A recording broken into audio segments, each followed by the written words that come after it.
Bonjour à toutes et à tous, bienvenue sur Grand Lille TV. Merci de nous rejoindre en ce vendredi 12 juillet pour une nouvelle édition du journal de la rédaction. Et tout ce qu'il faut savoir de l'actualité dans votre métropole lilloise, en images et en 7 minutes.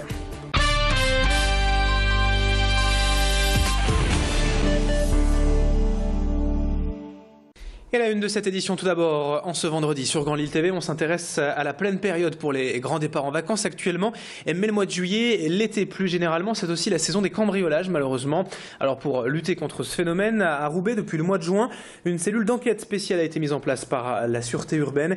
Cette brigade est donc composée d'un binôme de policiers spécialisés qui lors d'un cambriolage, après plusieurs heures, viennent interroger le voisinage en civil car il s'avère en fait que la population est alors plus propice à livrer des informations.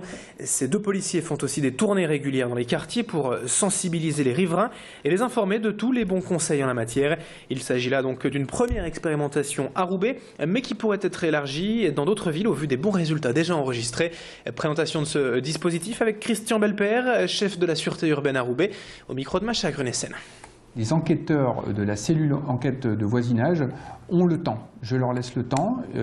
Ils peuvent repartir et revenir même dans le temps, revoir les voisins, nouer des contacts. On sait que parfois le recueil de renseignements demande du temps. Nous constatons un accueil très favorable de la population sur le passage des policiers de la sûreté.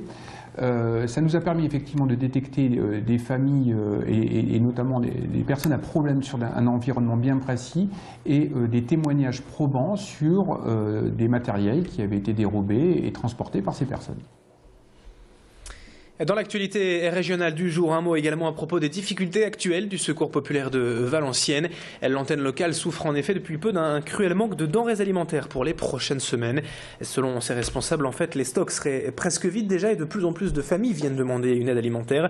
12% de plus cette année que l'an passé, selon son président. Et comme les dernières collectes dans les supermarchés n'ont pas été aussi fructueuses que d'habitude, la situation devient donc très problématique pour le Secours populaire et pour la première fois même, il n'y aura certainement pas assez de denrées cette année pour assurer les colis de cet été. Bref, le Secours populaire de Valenciennes lance donc un appel aux dons d'urgence. Toutes les informations sont sur internet sur le site secourspopulaireValenciennes.fr avec les explications de Fabien Boschetti, le président de l'antenne locale de Valenciennes, joint hier par téléphone par Élodie Bernachon. Au Secours populaire de Valenciennes, nous sommes un petit peu embêtés parce que nous devons faire des colis d'urgence là durant les mois d'été, juillet, août, septembre. Et malheureusement, il nous manque des denrées pour pouvoir réaliser ces colis jusqu'au mois de septembre. Ce sont des denrées alimentaires non périssables comme le lait, les conserves de plats cuisinés, le riz, le café, les biscuits, enfin un petit peu de tout. Une information en bref, également dans ce journal, on va parler sport et football, puisque la polémique Florian Thauvin n'en finit plus désormais d'alimenter les gazettes de ce mercato estival, alors que la jeune recrue du LOSC n'a même pas encore mis les pieds au domaine de Luchin et il participe actuellement à la Coupe du Monde des moins de 20 ans. Le club de l'Olympique de Marseille continue malgré tout de mettre la pression pour tenter de le recruter et le joueur a d'ailleurs déjà exprimé ses regrets d'avoir signé au LOSC. Une situation assez incroyable qui a beaucoup fâché le président nordiste Michel Sédou, qui s'est exprimé très violemment cette semaine à l'encontre de son homologue marseillais, en dénonçant, je cite, l'acharnement dont il fait preuve aujourd'hui et qui s'apparente davantage à de la bêtise et à un profond irrespect du LOSC. Un communiqué de presse très virulent donc, mais pour avoir le fin mot de cette histoire, il faudra attendre le retour du joueur en France après la finale de la Coupe du Monde prévue samedi et donc d'ici plusieurs jours. Dans ce journal, on évoque également cette situation depuis plusieurs mois dénoncée par l'association AC, Agir contre le chômage, des trop-perçus réclamés par Pôle emploi. En fait, tout simplement, les bénéficiaires de droits et d'indemnités reçoivent plus que ce qu'elles ont le droit et après, eh bien, Pôle emploi viennent les réclamer. Le problème, c'est que parfois, ces trop-perçus, ces erreurs de calcul, tout simplement imputables à Pôle emploi, s'élèvent à plusieurs milliers d'euros, voire même dans certains cas à 10 ou 12 000 euros. Une situation donc difficile, voire impossible à gérer pour ses bénéficiaires, mais l'association Agir contre le chômage est là pour proposer des solutions. Son président national, Serge Havet, était hier l'invité de Grand Lille TV. On l'écoute. Ça peut être des négociations cas par cas, mais aussi nous, on privilégie bien sûr l'action collective. Je sais que dans certaines régions, des actions collectives sont en train d'être mises en place. Puis après, il y a le recours au tribunal administratif que tout le monde peut solliciter en cas de litige.